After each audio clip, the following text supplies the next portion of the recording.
Hi అందరికీ welcome back to my channel ఐరాస్ creations. అందరు ఎలా ఉన్నారండి?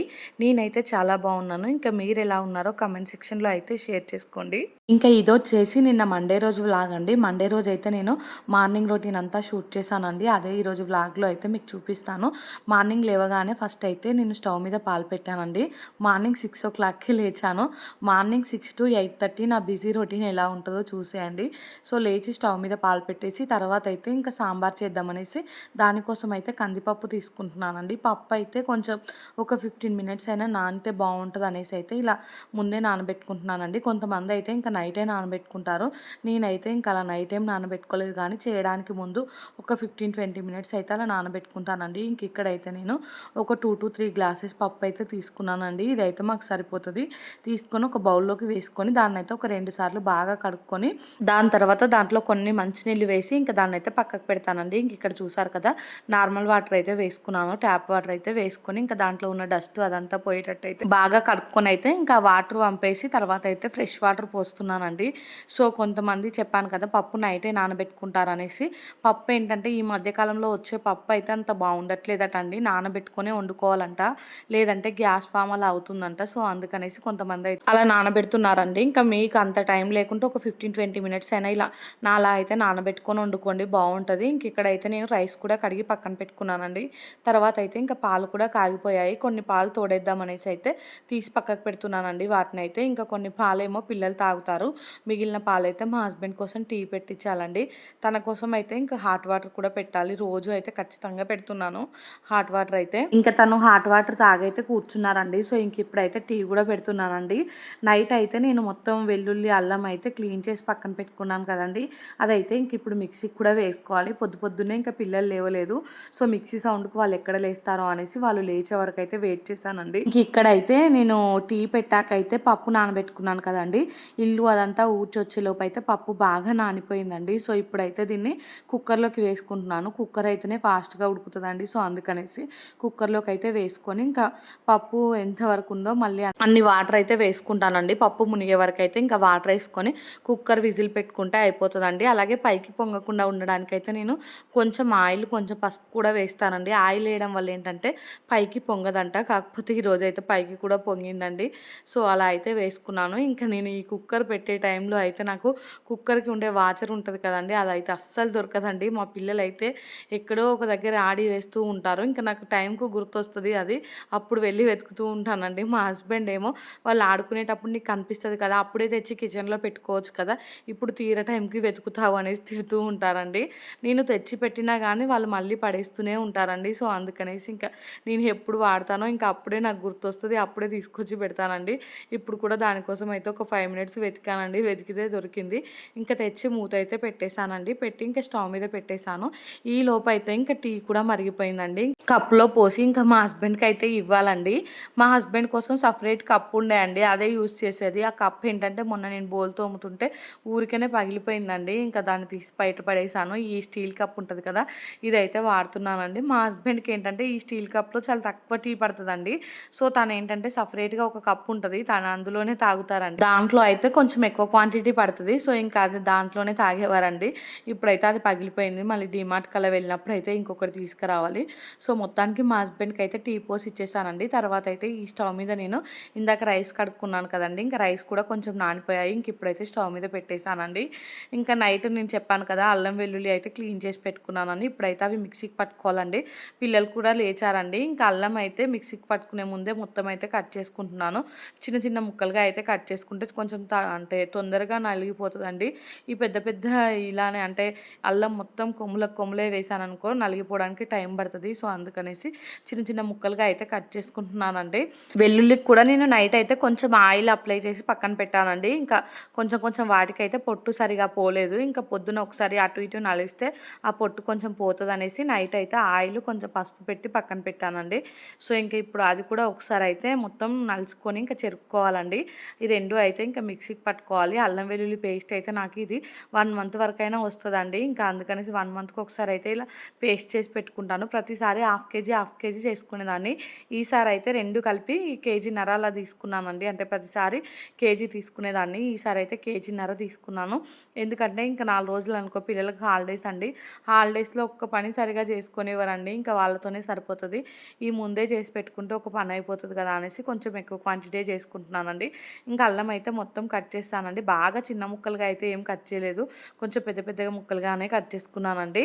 సో, ఇంకా ఈ అల్లము, వెల్లుల్లి కొంచెం కొంచెం వేసుకుంటూ అయితే మిక్సీ జార్‌లోకి ఇంకా కొంచెం సాల్ట్ ఏసి మిక్సీకి పట్టుకుంటానండి. ఇది సాల్ట్ ఏస్తే ఏంటంటే బాగా మెత్తగా నలిగిపోతది. సో, అందుకనేసి కొంచెం సాల్ట్ ఏసి అయితే నేను మిక్సీకి పట్టుకుంటానండి. అల్లం వెల్లుల్లి పేస్ట్ అయితే ఫ్రిడ్జ్‌లో స్టోర్ చేసుకుంటే 1 మంత్ కూడా వరకు కూడా ఫ్రెష్‌గా స్మెల్ అనేది అలానే ఉంటదండి. ఇంక ఇక్కడ చూసారు కదా! పేస్ట్ అయితే చాలా మెత్తగా నలిగిపోయిందండి.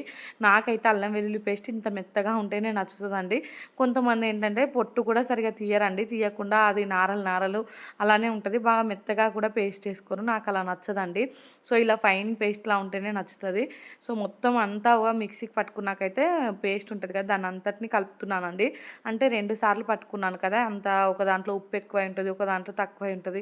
ఓ దాంట్లో వెల్లుల్లి రెబ్బలు ఎక్కువ, అల్లం అట్లా తక్కువ ఎక్కువై ఉంటది కదా! సో, అందుకనేసి మొత్తం పేస్ట్‌నయితే ఒకసారి కలుపుకొని ఇంకా ఈ బాక్స్‌లోకైతే పెట్టుకుంటున్నానండి. ఈ బాక్స్ అయితే మొన్న అల్లం వెల్లుల్లి పేస్ట్ అయిపోగానే దాన్ని తోమి పక్కన పెట్టుకున్నాను. ఇంకా తడి లేకుండా పెట్టుకొని ఇంక ఇప్పుడైతే దాంట్లోకి వేసుకొని మూత పెట్టి ఫ్రిడ్జ్‌లో పెట్టేసానండి. ఇక దాని తర్వాత అయితే నేను సాంబార్ చేసుకోవడానికని ఇక్కడ ములక్కాయలు ఉంటాయి కదా! అవైతే ఇంకా కట్ చేసుకుంటున్నానండి. పప్పు అయితే ఆల్రెడీ 3, 4 విజిల్స్ వచ్చింది. ఇంకా ఇంకొక విజిల్ వచ్చాకైతే పప్పు కూడా స్టవ్ ఆఫ్ చేయాలండి. ఇంకా మా పాపనైతే మా హస్బెండ్ ఒకసారి బ్రష్ అలా చేపిస్తున్నారు. ఈరోజు అయితే నేను పొద్దున బ్రేక్‌ఫాస్ట్ ఏం ప్రిపేర్ చేయట్లేదండి. డైరెక్ట్ సాంబారే చేసేస్తున్నాను. ఇంకా నిన్న నానబెడదాం అనుకున్నాను, మర్చిపోయానండి. సో, అందుకనేసి ఇంకా ఏం బ్రేక్‌ఫాస్ట్ అయితే లేదు. పిల్లలకైతే పొద్దున్నే పాలలో ఓట్స్ ఏసి తినిపిస్తున్నానండి. మా బాబుకి ఏంటంటే ఇంకా డ్రై ఫ్రూట్స్ అది ఇది తినడం వల్ల అయితే డైజెషన్ అవ్వక నైట్ అంతా కడుపు నొప్పితో ఏడుస్తున్నాడండి. సో, ఓట్స్ అయితే కొంచెం తొందరగా డైజెషన్ అయిపోతది కదా! ఫైబర్ ఫుడ్ కదా! కడుపులో కూడా లైట్‌గా ఉంటదనేసి ఇంకా ఈ మధ్యలో అయితే ఓట్స్ అలవాటు చేశానండి. పొద్దున్నే లేవగానే ఇంకా తనని ఫ్రెష్ చేపిచ్చి పాలలో ఓట్స్ ఏసి తినిపిస్తున్నాను. తనకు కూడా బాగా నచ్చాయండి ఓట్స్ అయితే. ఇంకా బానే తింటున్నాడు. ఇంకా ఆ ఓట్స్ తినడం వల్ల అయితే ఆకలి కూడా అంత తొందరగా అవ్వట్లేదండి బాబుకైతే. నా పని అయిపోయే వరకు కొంచెం అంటే నార్మల్‌గా అటు ఇటు ఆడుకుంటూ ఉంటున్నాడు. నా పని అయిపోయాక మళ్ళీ ఏదో ఒకటైతే తినిపిస్తున్నానండి. ఇంక ఇక్కడైతే నేను ఈ ములక్కాయలు మొత్తం క్లీన్ చేసుకొని తర్వాత సొరకాయ ఇంకా టమాటాలు అవన్నీ కూడా కట్ చేసి పక్కన పెట్టుకున్నానండి. సొరకాయ ఏంటంటే మా హస్బెండ్ ముదిరిపోయింది తీసుకొచ్చారండి. సో, ఇంక దాంట్లో అయితే సగం అంటే సొరకాయనే మంచిగున్న వరకు కట్ చేసి మిగతాదైతే పడేసానండి. ఇంక ఇక్కడైతే నేను సాంబార్ చేయడం స్టార్ట్ చేశానండి. ఫస్ట్ అయితే ఇంకా ఇక్కడ గిన్నె పెట్టుకొని దాంట్లో అయితే కొంచెం ఆయిల్ వేసుకుంటున్నానండి. ఈరోజు అయితే సాంబార్ చాలా టేస్టీగా వచ్చిందండి అసలు. ఎంత టేస్టీగా ఉందో. కారం లేదు, అలా అని టేస్ట్ లేకుండా లేదండి. కమ్మగా ఉంది. మా పిల్లలకైతే చాలా బాగా నచ్చిందండి. ఇంకా ఆయిల్ వేడైన తర్వాత అయితే నేను జీలకర్ర, ఆవాలు, కట్ చేసుకున్న పచ్చిమిరపకాయలు ఉంటాయి కదా! అవైతే వేసుకున్నానండి. దాని తర్వాత ఇంకా అల్లం వెల్లుల్లి పేస్ట్ కూడా వేసుకుంటున్నాను. ఫ్రెష్ అల్లం వెల్లుల్లి పేస్ట్ కదా! అంటే సాంబార్ అయితే చాలా బాగా స్మెల్ వచ్చిందండి. దీంట్లో అయితే నేను ఈరోజు వెల్లుల్లి కూడా వేయలేదు. ఇంకా అల్లం వెల్లుల్లి పేస్ట్ ఇప్పుడే పట్టుకున్నాను కదా! మళ్ళీ సపరేట్‌గా వెల్లుల్లి ఎందుకని వేయలేదండి. సో, కొంచెం పసుపు వేసుకొని అంతా ఒకసారి కలుపుకొని ఇంకా దీంట్లోకైతే కట్ చేసి పెట్టుకున్న కూరగాయ ముక్కలు ఉంటాయి కదా! అవైతే వేసుకుంటున్నానండి. ఫస్ట్ అయితే నేను ములక్కాయలు వేసుకున్నాను కలుపుకొని, మళ్ళీ తర్వాత అయితే సొరకాయ అలాగే ఇంకా బెండకాయలు ఉంటాయి కదా! అవన్నీ వేసుకున్నానండి. వేసుకొని అయితే మంచిగా కలుపుకుంటున్నాను. దీంట్లోకైతే సాల్ట్ కూడా వేసుకోవాలండి. సాల్ట్ ఇప్పుడు వేసుకుంటేనే ముక్కలకైతే సాల్ట్ పడతది. లేదనుకో ఈ సాంబార్లో ముక్కలు ఏంటంటే అంత సప్ప సప్పగా ఉంటాయండి. సో, ఈ ముక్కలైతే నాకు కొంచెం ఫ్రై అయినట్టు అనిపించాకైతే దీంట్లోకి ధనియాల పొడి, కొంచెం జీలకర్ర, మెంతుల పౌడర్ ఉంటది కదా! అది అలాగే ఉప్పు అయితే వేసుకున్నానండి. కారం కూడా కొంచెం వేసుకున్నానండి. పచ్చిమిర్చిది సరిపోదని చాలా తక్కువ వేసాను కారం అయితే. కారం కొంచెం ఉన్నా మా పిల్లలు తినట్లేదండి. సో, అందుకనేసి ఇంకా కారం అయితే చాలా తక్కువ వేసానండి. ఇంకా దీంట్లో అయితే చింతపండు పులుపు ఉంటది కదా! అది కూడా నేనైతే కొంచెమే వేసాను. మా చింతపండు బాగా పుల్లగా ఉండి కొంచెం వేసినా గానీ చాలా ఎక్కువైపోతుందండి. సో, అందుకనేసి ఈరోజైతే ఒక చిన్న నిమ్మకాయ సైజ్ అంత చింతపండు తీసుకొని దాని రసమే వేసానండి. ఇంక ఇక్కడైతే ఉడికించుకున్న పప్పు వేసాను. కూరగాయ ముక్కలలో వేసి కొంచెం ఒక పొంగొచ్చే వరకైతే ఉడికించుకున్నానండి. దాని తర్వాత అయితే ఇక్కడ చింతపండు రసము అలాగే కొన్ని వాటర్ అయితే యాడ్ చేశానండి. మీకు చూస్తే అర్థమైపోతది. చింతపండు రసం అయితే చాలా తక్కువ వేసానండి. తక్కువ వేయడం వల్ల అయితే టేస్ట్ చాలా బాగా వచ్చిందండి సాంబార్ అయితే. ఇంక ఇక్కడైతే నేను వాటర్ కొంచెం నాకెందుకో సాంబార్ బాగా చిక్కగా అనిపించి ఇంకా కొన్ని వాటర్ అయితే వేసుకుంటున్నానండి.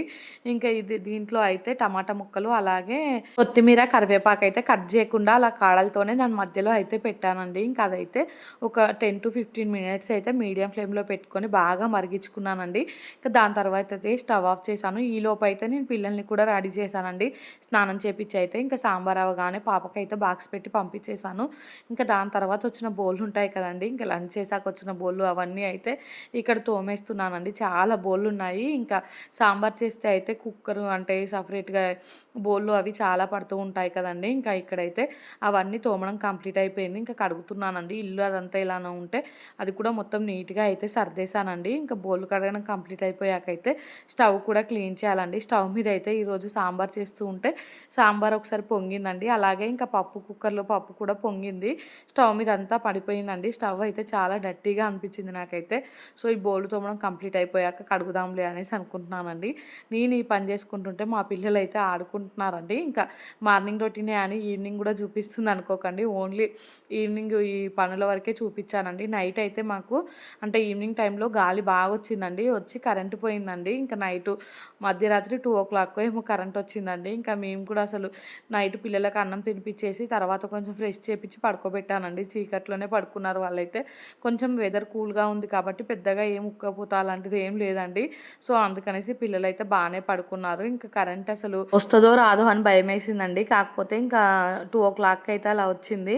ఇంక ఇక్కడైతే నేను బోల్ తోమడం మొత్తం కంప్లీట్ అయిపోయిందండి. ఇంకా వీటిని అయితే తీసి బోళ్ళ చిక్కు ఉంటుంది కదా, ఇంకా బోళ్ళ చిక్కులో అయితే వేసుకుంటున్నానండి. ఎందుకంటే ఇక్కడ కౌంటర్ టాప్ స్టవ్ అదంతా క్లీన్ చేసుకోవాలి. సో అందుకనేసి ఈ బోళ్ళన్నీ తీసి ఇంకా బోళ్ళ చిక్కులో అయితే వేసుకుంటున్నానండి. నేను నా పని చేసుకుంటుంటే మా పిల్లలు మీకు కనబడుతుంటారు చూడండి, నా వెనుకనే అటు ఇటు తిరుగుతూ ఉన్నారు. వాళ్ళకైతే ఇంకెప్పుడు బయటికి వెళ్ళాలని ఉందండి. ఇంట్లో అయితే చాలా బోర్ కొడుతుంది వాళ్ళకి. సో మా హస్బెండ్ ఏమో ఈరోజు ఇంకా వాళ్ళ సార్ వాళ్ళది ఏదో ఫంక్షన్ ఉంటే హన్మకొండకి వెళ్ళారండి. ఇద్దరు పిల్లలు కలిసి అయితే మధ్యాహ్నం టైంలో నాకు చుక్కలు చూపించారండి. ఒకటే ఇంకా ఆట, పడుకోమంటే అస్సలు పడుకోవట్లేదు. మెయిన్గా మా పాప అండి, స్కూల్ నుంచి రాగానే మంచిగా పడుకోమంటే మాత్రం అస్సలు పడుకోవట్లేదండి. నైటే పడుకుంటుంది. మార్నింగ్ ఏమో చాలా లేట్గా లేస్తుంది. సో ఎంత చెప్పినా అర్థం అవ్వట్లేదు తనకైతే. ఇంకొక 1 వీక్ ఏమో ఉంటుంది కావచ్చండి మా పాపకి స్కూల్ అయితే. ఇంకా దాని తర్వాత హాలిడేస్ స్టార్ట్ అయిపోతాయి.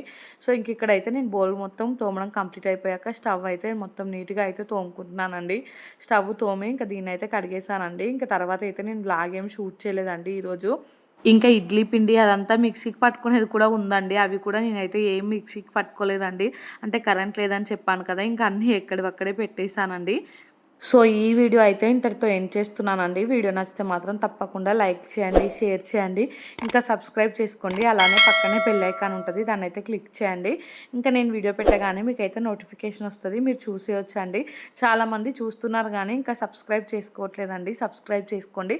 వీడియోని కూడా మొత్తం స్కిప్ చేయకుండా ఎండ్ వరకు అయితే చూడండి. ఓకేనా? థ్యాంక్స్ ఫర్ వాచింగ్ అండి. Bye friends.